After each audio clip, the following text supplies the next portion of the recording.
Com origem na Comissão Nacional de Defesa das Prerrogativas e Valorização da Advocacia, a pauta analisada pelo Conselho Pleno da Ordem tratou sobre as interceptações telefônicas em operações policiais, justificada como quebra do sigilo profissional da classe e violação de suas prerrogativas. O relator do caso foi o conselheiro federal pelo Acre, Éric Venâncio. Na proposição, a comissão ainda questiona o procedimento usado durante as investigações, que deixam sob responsabilidade daqueles que solicitaram as interceptações, no caso, a polícia ou o Ministério Público, as conversas mantidas, inclusive aquelas entre advogados e clientes.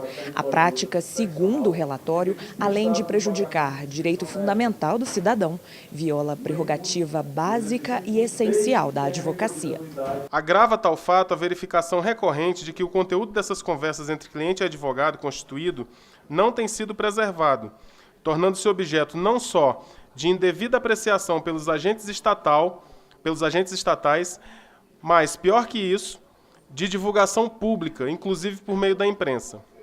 Deste modo, com a quebra do sigilo profissional, a autoridade policial e o Ministério Público, ilicitamente, têm se apropriado das estratégias de defesa e de informações confidenciais, que relativizam o direito à ampla defesa. O relator trouxe ainda vários casos de abuso na utilização de ordens judiciais de interceptação telefônica e propôs em seu voto a provocação do Supremo Tribunal Federal a fim de esclarecer questões relacionadas ao tema. Manifestando-se não só acerca do direito do cliente de comunicar sigilosamente por telefone ou via transmissão de dados com seus advogados, mas também em relação às consequências da inobservância deste direito. Durante o debate, o presidente nacional da Ordem, Cláudio Lamáquia, destacou as ações da OAB em casos que envolvem vazamentos de informações obtidas em interceptações telefônicas indevidas. A resolução 217 do CNJ, que foi proposição da Ordem dos Advogados do Brasil, diz o que o magistrado deve fazer diante de um vazamento. E o que a Ordem dos Advogados do Brasil está a fazer quando nós temos um vazamento é exatamente mitigar o sofrimento do investigado e oportunizar a sociedade que conheça o todo daquela conversa, daquela interceptação ou, eventualmente, até daquela delação premiada que vazou a conta-gotas.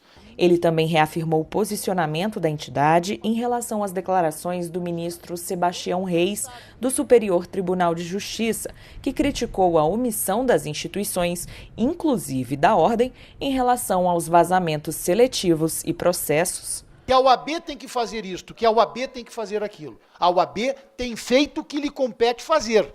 E muito mais. Nós combatemos, sim, o Estado policial, mas os meios que nós temos são esses, de pleitear e de irmos ao Poder Judiciário, e esperamos que o Poder Judiciário nos dê a resposta. Já o diretor tesoureiro da Ordem, Antônio Oneildo, destacou que a defesa do sigilo profissional não deve ser balizada pela opinião pública. Acho que a defesa da regularidade, da constitucionalidade dos processos não é só de alguns, é de todos e de cada um. Tanto a advocacia quanto a OAB não pode estar preocupada com a opinião pública, não pode estar voltada para a opinião pública. O plenário aprovou o voto por unanimidade para o ajuizamento no Supremo Tribunal Federal de medida de controle concentrado de constitucionalidade. A diretoria da Casa é quem vai decidir o momento adequado para impetrar a ação judicial. Além disso, foi sugerido que os Conselhos Nacionais do Ministério Público, CNMP, e de Justiça, CNJ, instaurem procedimentos próprios para que adequem ou editem normativos próprios, regulamentando os procedimentos a serem seguidos em casos de indevida interceptação das comunicações telefônicas de advogados.